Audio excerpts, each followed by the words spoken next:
Okay. um, Making progress here on the roof, and I'm almost there, not quite, but almost. But what I wanted to show you was the steps that we're going to go through. So let me hide this one. You've oh, I've already cut out some stuff. Anyway, so it looks a little weird, but you should have this one modeled and these edges fixed up so that you've got, the two different planes. What's going to come next is this piece here, the little peak that goes on up. And um, I did that as a regular roof footprint. Okay, so let me go to, um, well, first, before I edited that, I put in some reference lines. This one is pretty easy to put in. It's the center of the peak of the main roof. Okay, so I put this reference line in. I had to calculate where to put the ones coming out, and the same way with these slopes that change, the architect didn't give us any information about how far those pitches should be, and since our drawings are not to scale, you kind of have to create a scale. And what I did is I took a regular rule, and I took a millimeter rule because the divisions are closer together than sixteenths.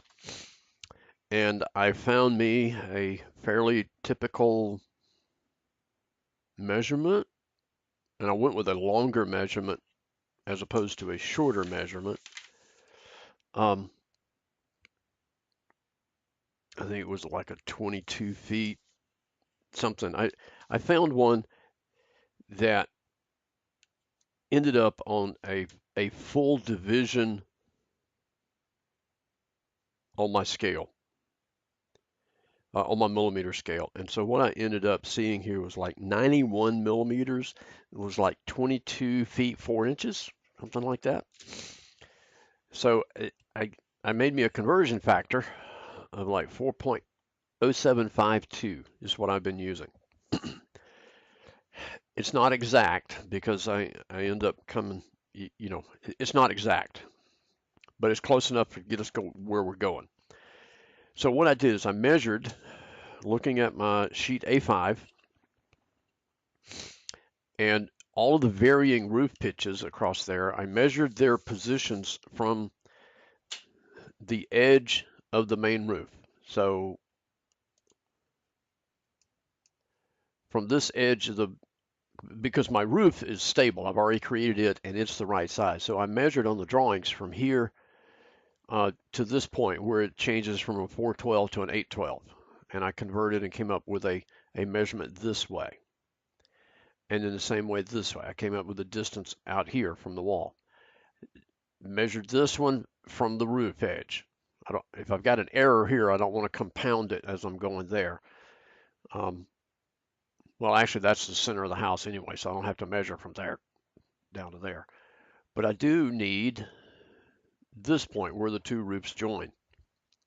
And this was my first measurement that I came up with. And then when I create, we end up moving it. We're going to measure, create, move. Okay. And so I've got 4 points. I've got here where it changes from an unknown slope to an 812 slope. Here where the two roofs join and this peak comes on up. So you got a number of points that you're having to figure out. This comes down to the ridge at the front. Remember we talked about that previously over the center of the window. So this one comes down to there, whereas this one will come down to the ridge at the back of the house.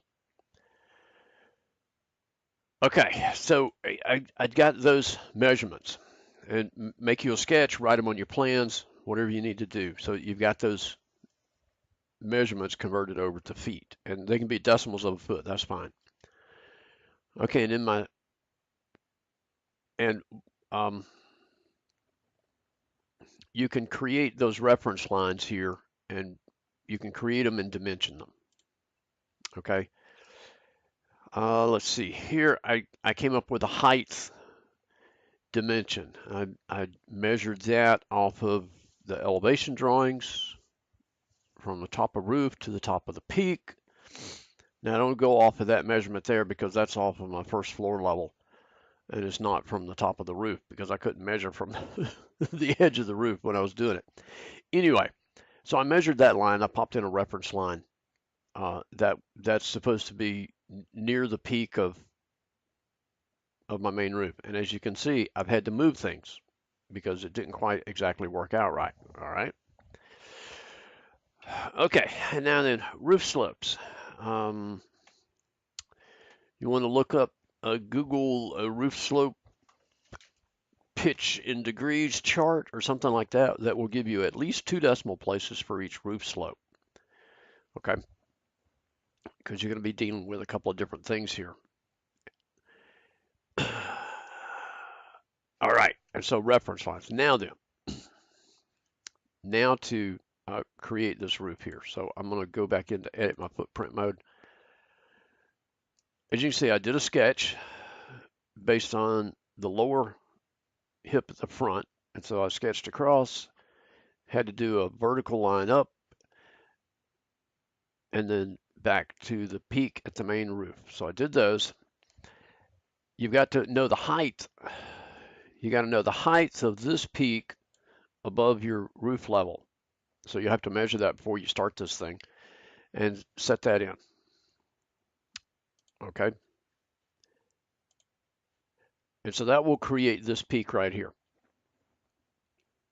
And you may have to, you're going to have to adjust it. Okay, so I don't remember. I went up to the height that I had already calculated, and you're just going to have to adjust it. Okay, but that took care of that portion. Next, we're going to do this little roof right here. Okay, yeah, I'm stumbling a little bit. This is it's complex to create, but it's because we don't have all the information that we need from the drawings. So let me pause this video and then I'll start another one.